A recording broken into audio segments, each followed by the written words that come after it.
Hey guys, today we're taking a closer look at the Lenovo Legion 5i Pro and see how it performs across a variety of games, 15 titles in total to be very exact, for both esports and the latest AAA ones.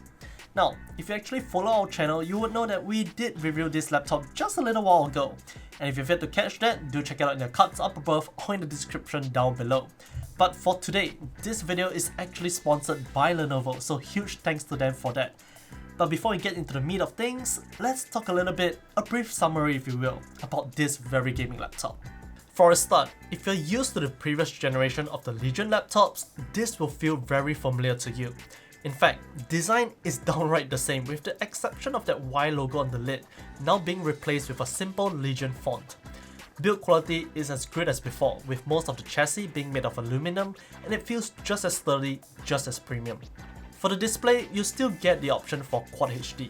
So you're getting a 16-inch panel, IPS, has a resolution of 2560 by 1600, 165Hz refresh rate with overdrive, 500 nits max brightness, covers 100% sRGB along with HDR 400, Dolby Vision and G-Sync support.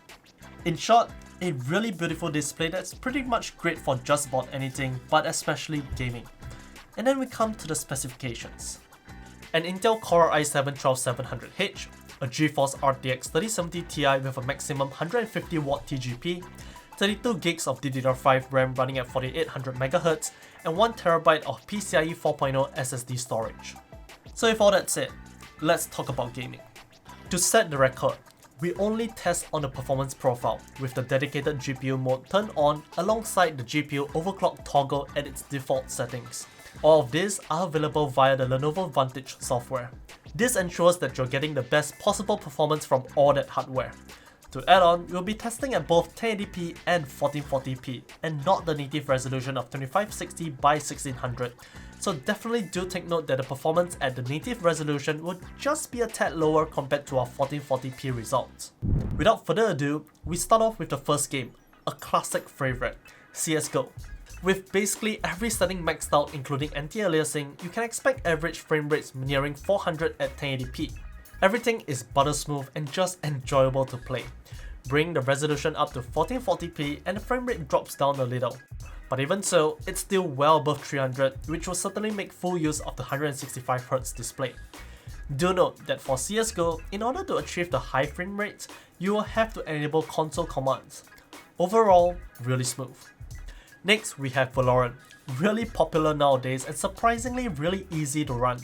At 1080p, you can expect frame rates near 400 yet again, just like in CSGO, and the same holds true for 1440p as well, achieving frame rates above 300 pretty easily.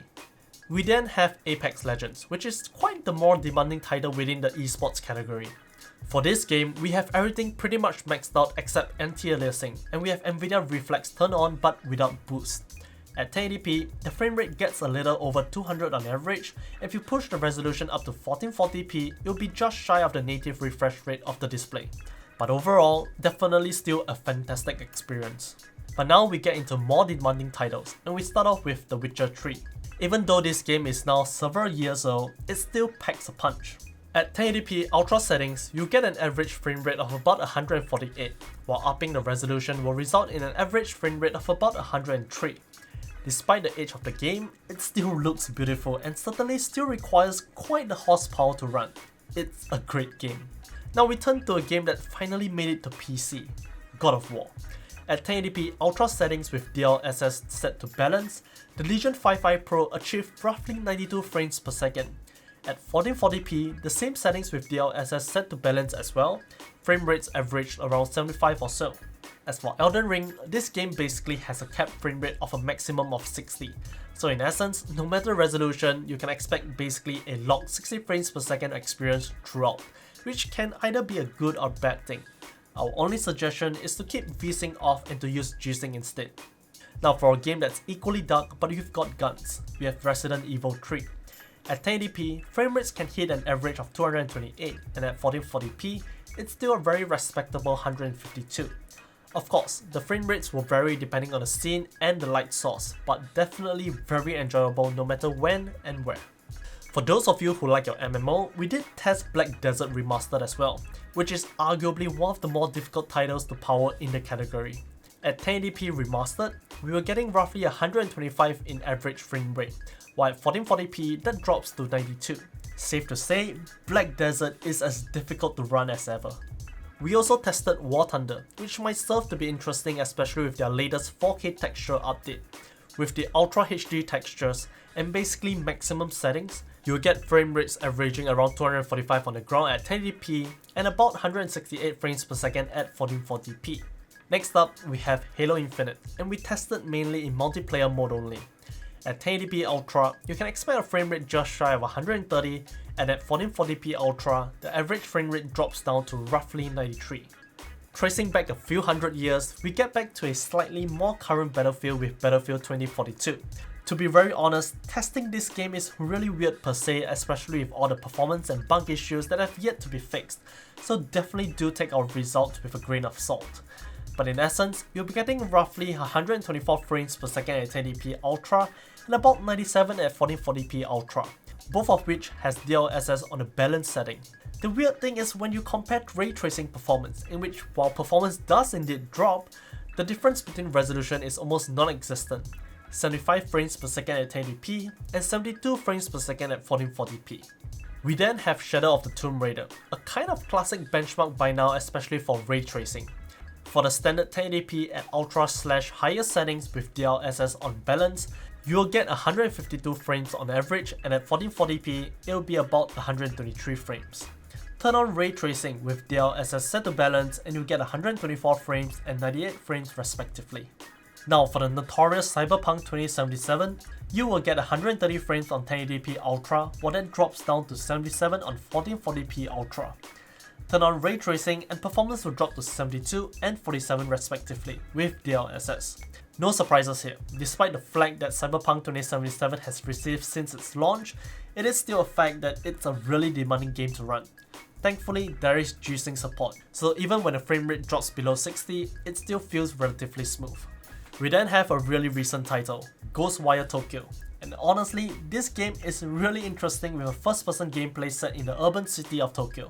For this game, we also did a little small test to show how good DLSS is and how important it really is nowadays. At 1080p without DLSS, you get roughly 121 frames per second and that drops down to 79 at 1440p. With DLSS turned on and set to balance, performance rises to 160 on 1080p and 128 on 1440p. Solid improvements without sacrificing image quality at all.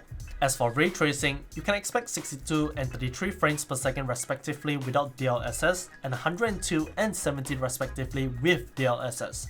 Needless to say, DLSS is really a no-brainer. Lastly, we have Bright Memory Infinite, which is a pretty unique game in its own right. At 1080p max settings, 184 would be the average frame rate, while at 1440p it drops down to about 147. Turn on ray tracing with DLSS and this system can push out 130 frames and 90 frames respectively. So those are the 15 games that we've tested, with 5 of them actually supporting ray tracing. With that said, we hope we have given you quite a broad perspective of how this system will perform in a variety of game titles, at the very least for this configuration. That Intel Core i7-12700H is a really great CPU, and the GeForce RTX 3070 Ti certainly packs quite the punch, with the 125 watts plus 25 watts for a total TGP of 150 watts. It's definitely no slouch and ahead of most of the competition. Now, despite turning on overclock using Lenovo Vantage, we would say that for the most part, it's not really necessary. This gaming laptop is already really great without it, and thermals for the most part are well within check. Our only suggestion is to use the dedicated GPU mode if you're going to be gaming for quite a few hours, because the performance between hybrid and dedicated GPU mode makes far more of an impact. But now, hopefully this has been an interesting showcase of game performance with the Lenovo Legion 5i Pro, and we hope we can do more in the future, especially not to only showcase performance itself, but establish a database for more and more comparisons. Again, if you have yet to check out the full review of the Legion 5i Pro, please feel free to watch it, and if you're interested in checking out the laptop itself, feel free to click on the links down below as well. Well, if you have any questions, let us know in the comment section down below. Don't forget to like this video, subscribe to us on YouTube, follow us on Facebook, Twitter, Instagram and TikTok. Till the next one, see ya!